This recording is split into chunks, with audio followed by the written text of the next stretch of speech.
This is a song Hello? that a lot of people are real pissed off at us about. We ain't preaching, but this is our opinion. Everybody's got a right to free speech.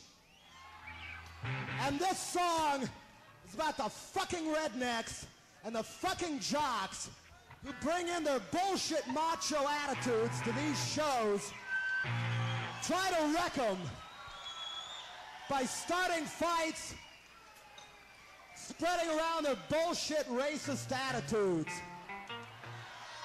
Check, check. If you really like the swastika so Check much, one, go two. join the Klan like your parents. If you're no different Preach it, from Jello. your parents, then what are you rebelling against anyway? You're fitting in. Not spunks, not spunks, not spunks. So I guess it's working. Nazi redneck assholes, fuck off.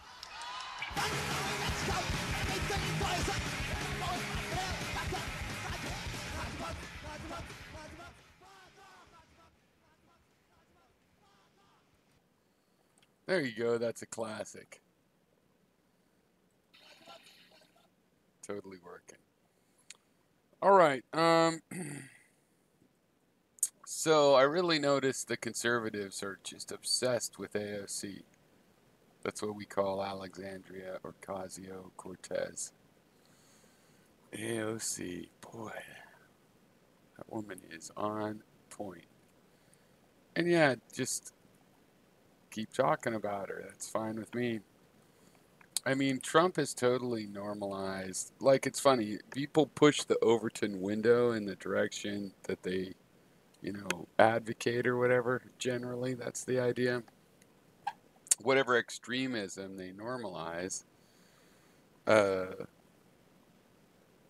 the direction this window of acceptable conversation goes. And that's true with Trump. He's made it like, oh, we can all talk like we're on the internet, even on the news and whatnot. But really, he's just expanded the window. So yeah, a little silver lining there. How do you pay for Medicare for all? Well, those of us that are paying insurance companies, we take that money and we pay Medicare. Done. And then we save money. That's what the studies of the matter show. We end up saving money because Medicare doesn't take as big a toll in profits as insurance companies. And these fucking insurance companies, they had mandated insurance, which gave them record profits, and then they whine about it and are against the system and blah, blah, blah, because it removes their power but gives them money. They know that in the long run, all of their just parasitic drawing down of the resources through people's medical emergencies is going to fail or something. Who knows even what? It's like I wanted a multi-payer system, but the multi-payers, the insurance companies, can't be trusted to not subvert that system from which they profit. Fuck them. So anyway, I was thinking about these poor white boys. For years now, I've been watching, I watch a lot of conservatives. I've watched the Andy Worski blood sports kind of stuff. I watch Sargon. I watch Stefan Molyneux. I watched that Sticks and Hammer guy.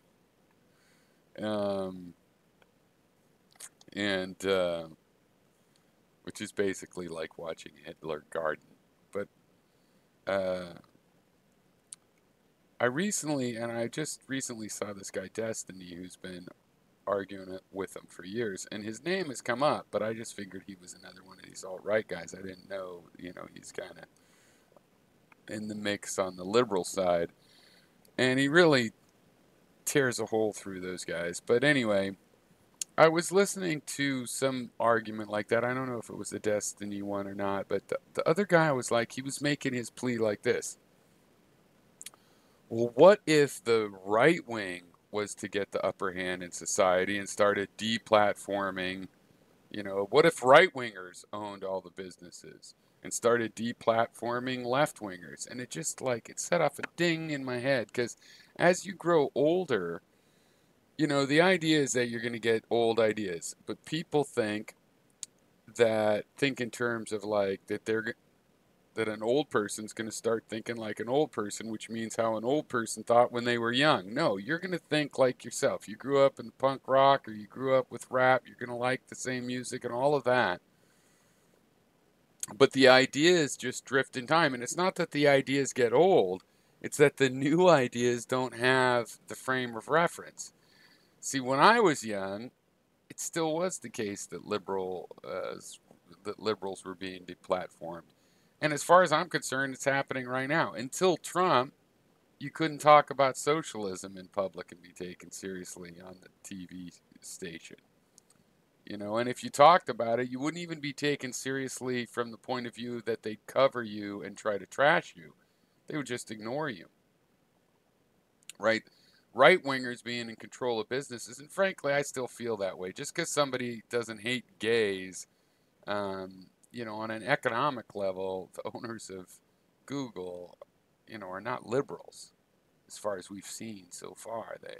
You know, and so I'm from an era where that was the case. I don't really feel it ever switched around and became the other case. I believe that there became a lot of sitcom rhetoric where here's what you do in a sitcom, make sure there's one black guy and one gay guy, and, you know, do all these little things, the kabuki dance to act like, oh, I'm liberal. But real economic liberalness has been excluded, you know.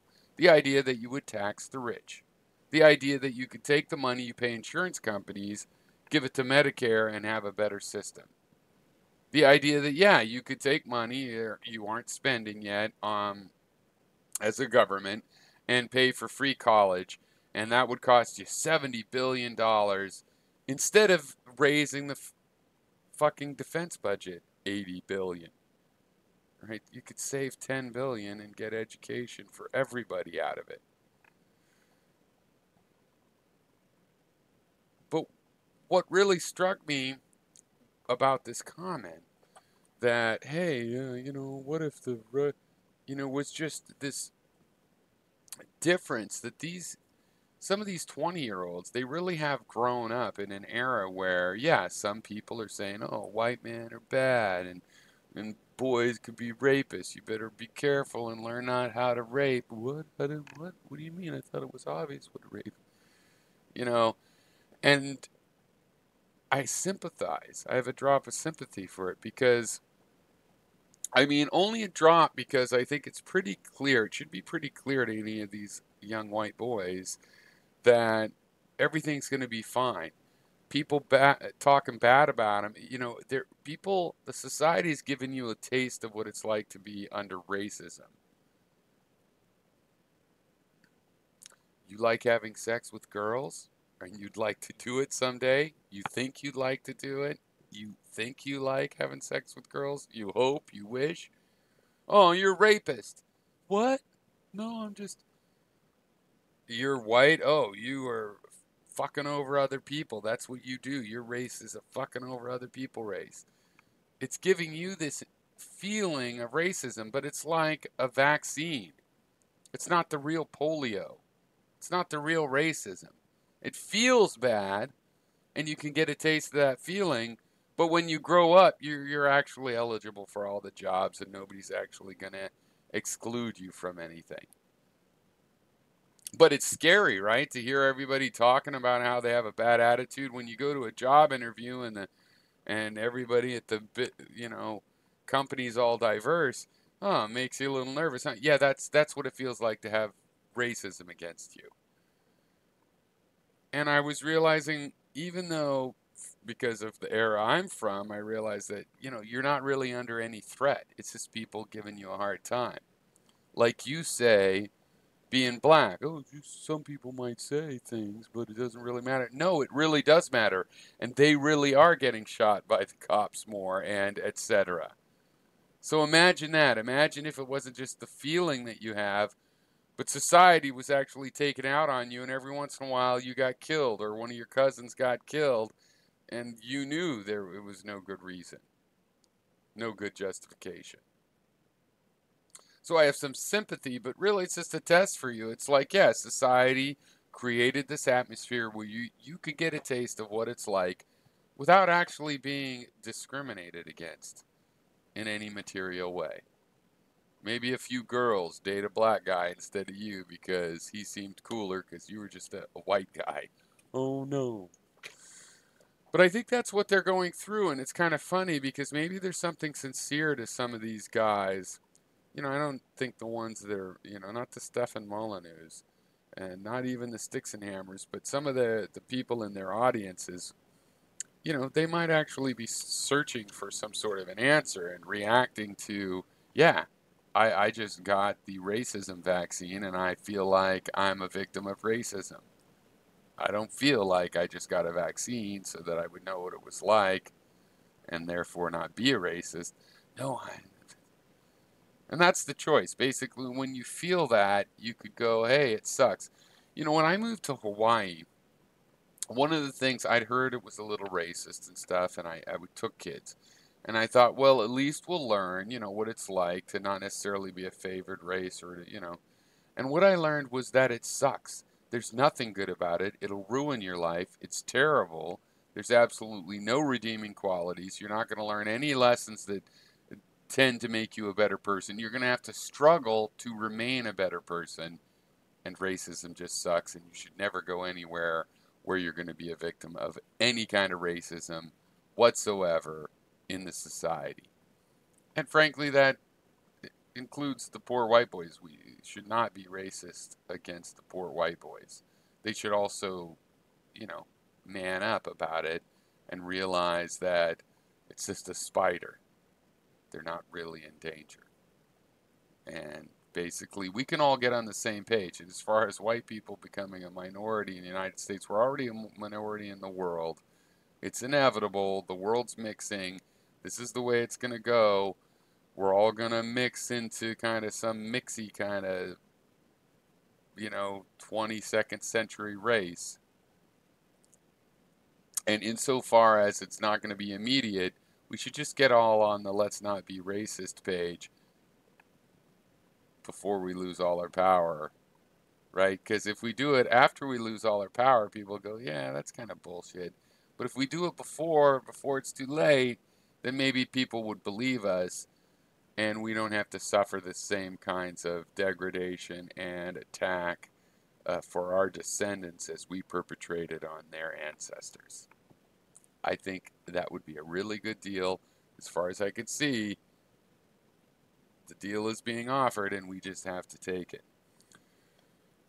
But these stuck young kids are, they're in this I'm going to win forever kind of attitude. But you're really just pissing us off a lot and you're not going to win forever. We're going to have our chance. And what you're doing is the thing you warn liberals against, which is you're making a lot of enemies. But you don't care. You just want to watch us cry. Okay, well, we're watching us cry too.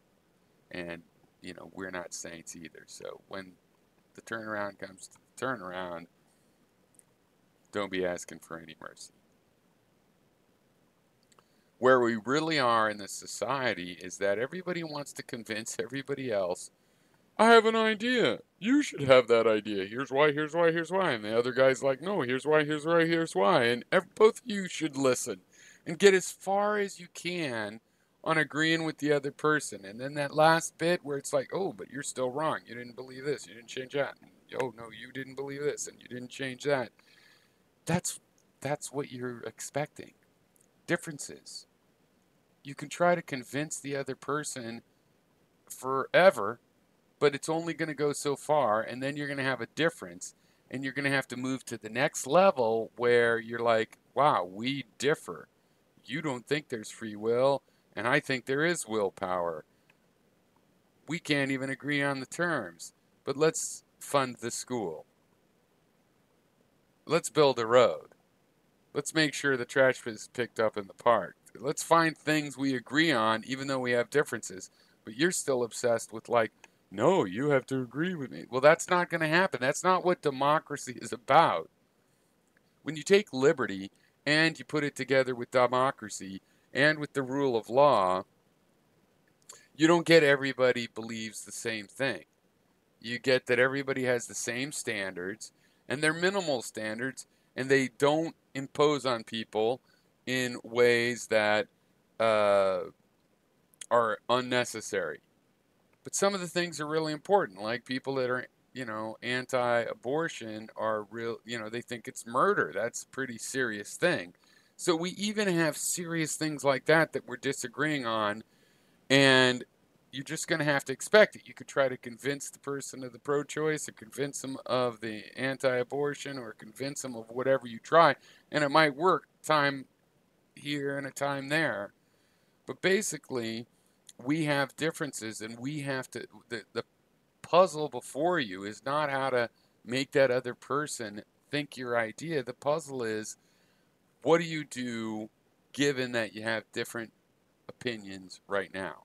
And that there's every expectation that while individuals are changing their opinions back and forth, that overall patterns of opinions that we've seen for thousands of years will probably still be around for, centuries at least. They're not all going to last forever, and new ones are going to rise up, and so on and so forth. But you shouldn't be imagining that you're going to argue the other side out of it in your lifetime, for example. You're going to have to figure out that if you don't want to break up the United States, for example, as none of you want to, so you say, that means there's going to be the other opinion. Hey, liberals, there's going to be the conservatives there for 100 years at least. Hey, conservatives, there's going to be the liberals there for 100 years at least. If you're going to say they don't count as citizens of your country or this or that, it's not going to work out very well, right? You're going to have to figure out a way to go forward, and that's kind of the whole point of the political discourse in general. It's not trying to make sure, hey, we're just inches away from everybody having the same opinion. That's not going to happen. Can't you look at thousands of years of all of written history and see, hey, there's different divisions here, people that approach problems in different ways. That's going to persist. That's the real problem, right? So, including with difficult things. And I think a little bit we're at a point where the conservatives need to come back, towards the table. They have to just walk a little bit towards the table, because if they don't, it sure looks like there is no getting along. You don't want to get along. You just want to call us cucks or feminazis. You don't want to take seriously that we're going to keep having the positions we have, right? You're not going to build a wall and fuck us because you won with 49% of the vote, and we're just going to, I guess we'll roll over. Remember, it's not a democracy. It's a rule of law. So we're going to still have our opinions. That's going to persist. And then we're also going to have Congress and presidency sometimes, not fully, because right now it'd just be Democrats, and they're more conservative, if you ask me. But we're certainly going to have positions. You're certainly not going to have the current position all the time. Win forever. You should be thinking ahead of the fact that, look, there's not going to be some culture shift where, a new generation rises up and suddenly there's no liberals. They've been, there were people that opposed slavery thousands of years ago. They didn't have any mainstream political cachet, but they existed and they fought and they didn't go away, even though it took thousands of years before slavery even had any legal limitations whatsoever. Well, that's not true. I mean, slavery developed legal limitations all along the way. But before anybody took seriously the idea that you could eradicate slavery from the world, which we haven't done, but now everybody admits is a good idea, we had abolitionists. And it's been that way, that there was always these positions that we all have, whichever one was dominating. And now we're in a democracy, so it's time to admit that those positions are there and realize the puzzle is you get to live in this country and you get to teach whatever you want at home. But you're going to have to compromise with us, if only because we're there. And I think I'm doing more of the compromising, because you guys like torture. I think that makes you fucking criminals. Just in spirit. We're going to have a political debate where I could say that and you could say what you, and I don't put you in jail because there is no law that I can. You know what I mean? We have to accommodate something as heinous as you want to put foreign babies, separate them from their parents, and put them in prisons. I think that's Nazi shit, right? So we're at the edge of the Nazi shit, and you should probably take that seriously, I think. And please keep whining and screaming about AOC because I love to see that. All right, don't forget tomorrow at noon Eastern Time, I'm going to be talking to dissident scientist David DeHilster. Should be good. I don't mean necessarily for you guys. I'm going to enjoy it. It should be good for me.